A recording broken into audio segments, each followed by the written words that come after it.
নমস্কার বন্ধুরা, আমি সঙ্গমিত্রা। আমার এই নিরামিষ সহজ রান্না চ্যানেলে আপনাদের সবাইকে স্বাগত। আজ আমি রান্না করছি নিরামিষ ঢেঁড়স আলুর তরকারি। আপনারা নিরামিষের দিনে খুব সহজেই বানিয়ে নিতে পারেন এই রেসিপিটি।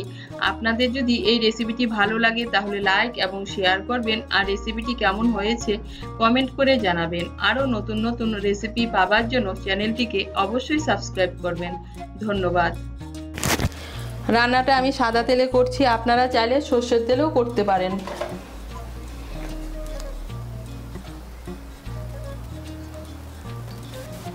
এখানে আমি 200 গ্রাম ঢেঁড়স নিয়েছি। ঢেঁড়সগুলোকে ধুয়ে আমি দুপাশে কেটে নিয়েছি। তেলটা গরম হয়ে গিয়েছে, এর মধ্যে আমি ঢেঁড়সগুলো ভেজে নিচ্ছি।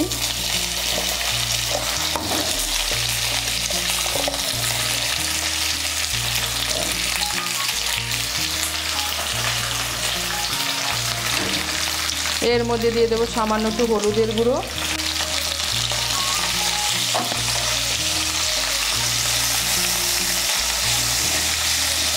হলুদের গুঁড়োটাকে মিশিয়ে নিয়ে ঢেঁড়সগুলোকে ভেজে নেব। এর মধ্যে এখন নুন ব্যবহার করব না। এই দেখুন, ঢেঁড়সগুলোকে ভেজে নিয়েছি, এখন ঢেঁড়সগুলোকে তুলে নিচ্ছি। ঢেঁড়সগুলো ভাজার পর কড়াইতে যে তেল আছে এই তেলেই রান্নাটা করব। এর মধ্যে আমি দিয়ে দিচ্ছি একটা শুকনো লঙ্কা, দিয়ে দিচ্ছি হাফ ছোটো চামচ গোটা জিরে, আর দিয়ে দিচ্ছি 1/4 টিস্পুন মেথি। ফোড়নটা দিয়ে একটু নাড়াচাড়া করে নিয়ে এর মধ্যে দিয়ে দেবো কেটে রাখা টমেটো কুচি। ফোড়নটা দিয়ে একটু নাড়াচাড়া করে নিয়েছি, এর মধ্যে দিয়ে দিচ্ছি টমেটো কুচি। এর মধ্যে আমি দিয়ে দিচ্ছি একটা মাঝারি সাইজের টমেটো কুচি।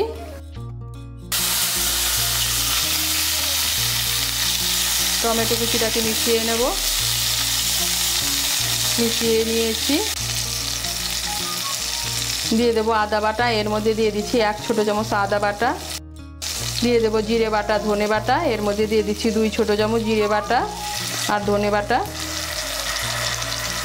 দিয়ে দিচ্ছি কাঁচা লঙ্কা বাটা। দিয়ে দিচ্ছি 2 ছোটো চামচ কাঁচা লঙ্কা বাটা।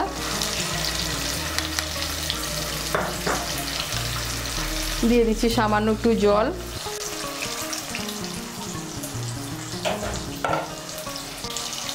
দিয়ে দিচ্ছি হলুদের গুঁড়ো। এর মধ্যে দিয়ে দিচ্ছি হাফ ছোটো চামচ হলুদের গুঁড়ো।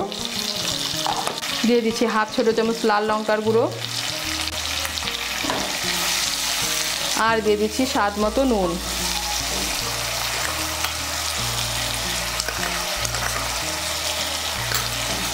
সমস্ত উপকরণ ভালো করে মিশিয়ে নেব। মিশিয়ে নিয়ে মশলাটাকে কষিয়ে নেব। এই দেখুন, মশলাটাকে ভালো করে কষিয়ে নিয়েছি। এখন এর মধ্যে দিয়ে দেবো সেদ্ধ করা আলু। এখানে আমি 3টে মাঝারি সাইজের আলু সেদ্ধ করে নিয়েছি। আলুগুলোকে মশলার সঙ্গে মিশিয়ে নেব। মিশিয়ে নিয়ে মশলার সঙ্গে আলুগুলোকে ভালো করে কষিয়ে নেব। এই দেখুন, মশলার সঙ্গে আলুটাকে ভালো করে কষিয়ে নিয়েছি। এখন এর মধ্যে দিয়ে দেবো ভেজে রাখা ঢেঁড়স।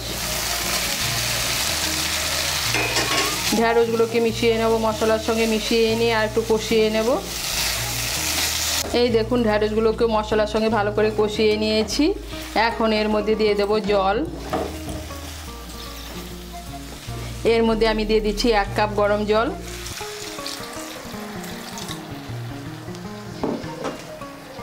জলটাকে মিশিয়ে নেব। মিশিয়ে নিয়েছি, এখন আঁচটাকে মিডিয়াম করে 5-6 মিনিটের জন্য ঢেকে দেব। আঁচটাকে মিডিয়াম করে 5-6 মিনিটের জন্য ঢেকে দিয়েছিলাম। এই দেখুন, ঢেঁড়স আলু সব সেদ্ধ হয়ে গিয়েছে। আলুগুলো তো সেদ্ধ করাই ছিল। এখন দিয়ে দেবো স্বাদ মতো চিনি। চিনিটা অপশনাল, আপনারা যদি পছন্দ না করে না দিলেও চলবে, কিন্তু নিরামিষ রান্না একটু মিষ্টি মিষ্টি খেতেই ভালো লাগে। আর আমি এই তরকারিটা রুটির সঙ্গে পরিবেশন করব, তাই এর মধ্যে দিয়ে দিচ্ছি সামান্য একটু চিনি। দিয়ে দিচ্ছি হাফ ছোটো চামচ গরম মশলার গুঁড়ো। চিনি আর গরম মশলার গুঁড়োটাকে মিশিয়ে নেব, আর খন্তা দিয়ে 1-2টো আলু এভাবে আমি ভেঙে দেব।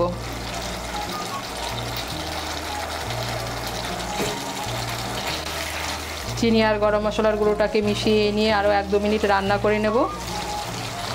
চিনি আর গরম মশলার গুঁড়োটাকে মিশিয়ে নিয়ে আরও 1-2 মিনিট রান্না করে নিয়েছি, আর তৈরি হয়ে গেল নিরামিষ ঢ্যাঁড়সের তরকারি। আপনারা এটা নিরামিষের দিনে ভাত, রুটি, লুচির সঙ্গে পরিবেশন করতে পারেন। তৈরি হয়ে গেল নিরামিষ ঢ্যাঁড়স আলুর তরকারি।